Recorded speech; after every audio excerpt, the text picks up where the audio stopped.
The old house stood on a forgotten hill. Shrouded in mist, it whispered of forgotten things. Richard, inheriting it from a distant relative, saw not a home but an adventure. He brought his friends, eager to escape the mundane. They saw only a relic, soon to be sold. None saw the truth lurking within, a hungry darkness waiting to be unleashed. Inside, the air hung heavy, thick with the scent of decay and dust. Sunlight struggled to penetrate the grime-coated windows, casting long, dancing shadows. They explored rooms cluttered with the detritus of a life lived and ended. Each room echoed with an eerie silence. Then, in the attic, beneath a moth-eaten tapestry, they found it. A simple Monopoly board. Yet it pulsed with a faint ethereal glow, not a reflection of light, but an inner luminescence, an invitation. Richard reached for the box. A chill ran up his arm, a prickle of warning. He dismissed it, a trick of the light, the chill of the old house. He lifted the lid. Inside, nestled in faded green velvet, lay the pieces. Each one intricately carved, strangely alluring. He felt a thrill, an anticipation he couldn't name. He had found the heart of the house's darkness, and it was about to begin. The friends gathered around the old dining table. Sarah, ever the pragmatist, blew dust off the board. It swirled, catching the light filtering through the dusty window. Monopoly? Really? She chuckled, but a note of curiosity tinged her voice. Why not? Richard grinned, his excitement contagious. He felt a strange pull towards the game, an eagerness that bordered on obsession. A little nostalgia never hurt anyone. The others agreed, more out of curiosity than genuine enthusiasm. They selected their pieces. The iron, the thimble, the top hat. Each piece was cold to the touch, almost greasy.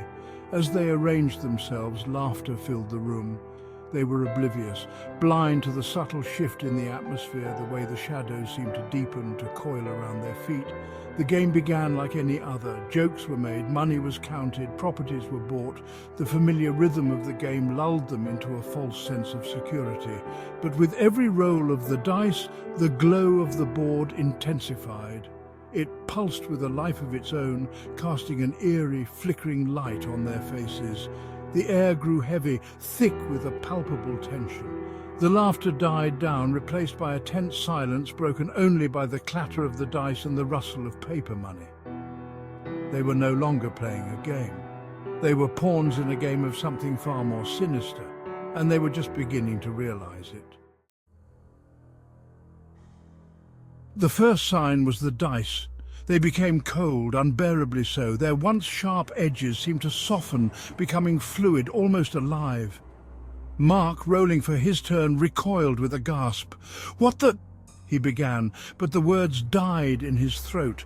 The names on the board, once familiar streets and avenues, morphed into something unsettling. Whispering Woods, Shadow Creek, the Bone Orchard. Each name seemed to claw at their minds, whispering of forgotten horrors. Then came the cards. Community chest and chance, no longer offering paltry rewards or minor setbacks. They spoke of ancient pacts and blood sacrifices. Draw again, one card read in elegant script, and pay the ferryman your soul. The words seemed to writhe on the card, pulsating with malevolent energy. Fear, cold and sharp, pierced through the earlier amusement. The room felt colder, the air thick and oppressive. The game was changing, warping into something monstrous before their very eyes. They were trapped, ensnared in a web of their own curiosity. "This isn't right," Sarah whispered, her voice trembling. "We should stop." But her words were lost in the growing darkness. They were no longer playing to win, they were playing to survive. Section 4, the first soul claimed. The game twisted further. The properties on the board, now bearing names that sent shivers down their spines, began to exude a palpable aura of dread. The air crackled with unseen energy, and still they played on, compelled by an unseen force. John, the youngest of the group, landed on a property called the Devil's Acre. A blood-red glow emanated from the board, bathing his face in an infernal light. He cried out, a sound of pure terror as he was pulled towards the board. They watched in horror as John was slowly absorbed into the game. His body contorted, his screams echoing through the silent house as he was consumed by the malevolent energy. The room fell silent, the air crackled with the residue of his fear. Then, from the depths of the board, a voice boomed, deep and resonant, echoing with an ancient power. The game has begun. It will continue until one remains. Only then shall the victor be released. Panic seized them. They scrambled back from the table, knocking over chairs, desperate to escape the room, the house, the very presence of the accursed game. But the doors slammed shut. The windows refused to budge. They were trapped. Their sanctuary had become their prison. Section 5. A pact in blood and fear. We have to keep playing, Richard stammered, his voice hoarse with terror. The others stared at him, their faces pale and drawn. If we don't... He couldn't bring himself to finish the sentence. The image of John's agonizing demise was seared into their minds. They huddled together, a small island of fear in a sea of growing darkness. The game beckoned, a sinister puppet master pulling at their strings. With trembling hands, they resumed their positions. The dice felt like ice, the paper money like dead leaves. Each roll of the dice, each card drawn, felt like a gamble with their very souls. They landed on properties that drained their spirits, their hope, leaving behind a chilling emptiness. The asylum, it whispered, stealing their sanity with each passing turn. The charnel house, it hissed, feeding on their vitality. The room grew colder, the air thick with a cloying, metallic scent. The shadows seemed to writhe and pulsate, taking on grotesque shapes that danced at the edge of their vision. They were no longer playing a game. They were fueling a ritual, a pact sealed in blood and fear. And with each passing moment, they were losing themselves, their humanity, piece by piece. Section 6. The Price of Victory. The game raged on, a macabre marathon fueled by desperation and terror. One by one, their friends succumbed to the game's insidious power.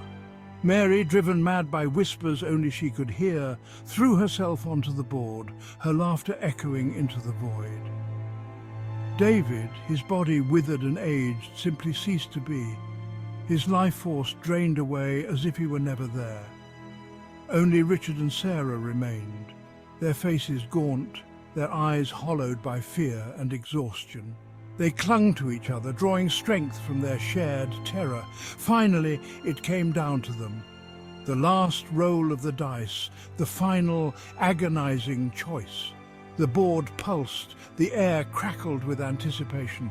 Richard looked at Sarah, her face pale and drawn, her eyes reflecting the abyss that yawned before them. "I won't let it take you," Richard whispered, his voice raspy. He knew what he had to do. He made his move, a sacrifice disguised as a strategic play. He landed on a property with a name that chilled him to the bone, the Soul Forge. A searing pain shot through him, 1,000 needles piercing his very being. He screamed, a long, drawn-out wail of agony as he felt his soul being ripped from his body. He looked at Sarah, a single tear tracing a path down his cheek. "Live," he croaked, his voice a fading echo.